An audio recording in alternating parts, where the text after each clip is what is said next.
Good morning from Kuala Lumpur, Malaysia. So this morning I'd like to talk about heroes and zeros and the women that surround them. Alright, first we're going to talk about what we're not going to do. I'm not going to sell you a program on how to pick up women. I'm not going to sell you a program on how to be more self-confident. When we're talking about heroes, zeros, we're not talking about winning or losing. It's not an external thing. It's not appearing how cocky you are and how successful you are, all that other crap. It's about standing your own truth. And that hero can lose, and zero can win. It doesn't really matter. What matters is how you feel about yourself on the inside, whatever the external situation is. Now, most women, deep down in their heart of hearts, wants a hero. Hero is the type of man who knows who he is, knows what he's about. He's not ashamed about it. He doesn't want to hide it. He doesn't pretend to be who he thinks the woman wants to be in order to get that Wu-Tang. Women love that. Women love with men like that. But these type of men are difficult to control, difficult to manipulate, and difficult to possess. Possess is probably the better word for it. And these type of men attract a lot of women. So, if I was a woman, I want to form a family, I want to make sure that this guy always put me in number one position, it's challenging. Most women don't have the security in their heart to be able to take on a man like this. This is some serious, you got to be a hero as a woman to take on a hero as a man, because you can't be a zero and try to get with a hero. And this is reflecting the cultures that we live in. Some culture who are tilted more towards security side, because especially older generation cultures, because there's so much upheaval and killings and civil wars and all the hardship. The longer you live, the more hardship you experience, such as Asian culture, where I'm from. Women, their utmost concern is security. Security could be physical, financial, whatever security is. Security. And Asian women typically choose zero man. I hate to say this, but it is true. And over generations, that has made Asian men mostly zeros, especially Chinese men, where I'm from. Because I see a lot of manipulatives, very smart man, manipulative, cunning, but they're not really men, are they? And this is a problem I always had living in China. It's just I see these guys walking around, and just like, I'm not gonna get into explicit tips, but it is what it is. And I see that, you see that also in other parts of the world, and that's just us bringing our culture to other parts of the world. Now you also see different parts of the world where women who are, I guess, more secure in who they are, or braver, whatever it is you want to put it, they more likely choose the heroic type. And you see the men in those cultures behave the way they do, act the way they do, dress the way they do, talk the way they do, feel the way they do. Such as Latin America, Brazil, such as Mediterranean countries, and certain part of the Middle East.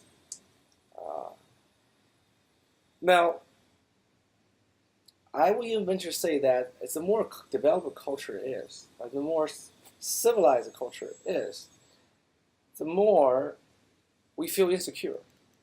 And because the more we feel insecure, the more the women tend to choose zero over the heroes. This is odd because in a more developed world, you would think that we are more secure. We have more material abundance, we have more of everything. Yet, somehow, we as human beings feel ever more insecure. And women, and this insecurity is cross-gender, okay? So, women who feel insecure want men they can control, they can manipulate, they can count on for all their lives. And so they choose zeros. You know, it's funny things when I went to China the first time, I keep hearing these women keep picking guys that are ugly. And I was like, why do you want to do that? This doesn't make sense. Well, their reason is the ugly guys, other women won't hit on them. Wow. Okay. This is not a condemnation of cultures, nor is this a judgment of what's a hero and zero. A society needs both. If everyone's hero, this world will fall apart. It'll crash and burn because everyone's battling. But if they're full of zeros, there's no progress and there's no advancement. So it is my observation that when women are young, they tend to choose heroes because they follow their heart. But pretty soon they realize they can't control the heroes. And don't get me wrong, women do look for control, just like men look for control. Everyone looks for control. Because heroes gonna do what heroes gonna do. And if the woman wants to follow along, great. With women in workplaces, and that's when the trouble starts. Because women, once they gain financial resources, they have choices, which is great for women. However, it does make for a terrible dilemma for women as well. So go back to what we're kind of talking about, women's choices, and that hence the choice. Choice often is the source of unhappiness. If you didn't have a choice, hey, just do what you need to do. It's all these choices today that makes us all so damn unhappy. We can go left or we can go right. We can go up or we can go down. And either way, it's not going to be perfect. Either way, you're going to be unhappy because it's never going to be perfection. But we keep searching. We keep choosing. We keep choosing. We think that one day, one choice will give us happiness, perfection. It's not. So what do we choose? And more women, because they're financially independent, because they're strong, because they're educated, because they don't need a man to survive. We're talking about survival here. Maslow's most basic hierarchy of needs. So they don't want to get with the zero anymore because they need emotional self-actualization, all these higher order of satisfactions. That's the best way I can find it. Also, they don't want to get with the hero because, frankly, they can't control them. Hero's going to do what hero's going to do. That's why, I think that is fundamentally why today we have so many single women out there.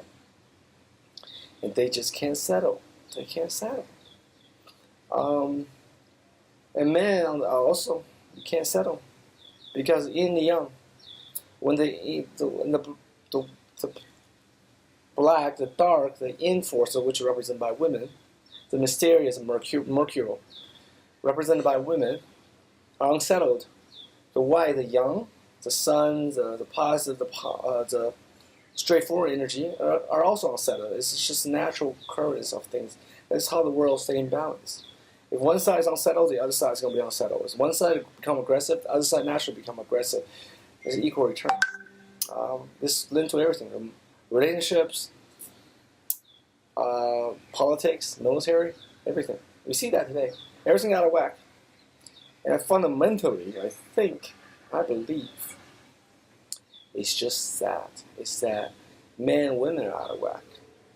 And men and women form the very basic fabric of society. When that becomes out of whack, everything becomes somewhat out of whack.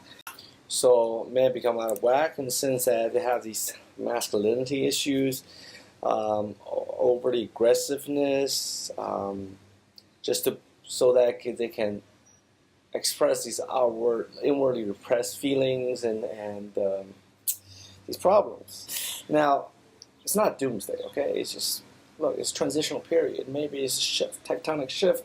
Maybe it's tide, whatever. Things come in cycles, come in waves. We'll get this thing worked out sooner or later. Now, I'm not a revolutionist. I kind of believe that human society, over the course of 4,000, 5,000, 6,000 years, has accumulated certain knowledge. And in the last 50 years, we have, through our own pride and ego and ignorance, tried to flip everything around.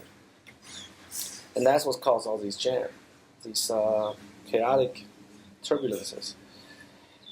Will things settle down? Absolutely. Will it settle down peacefully, quietly?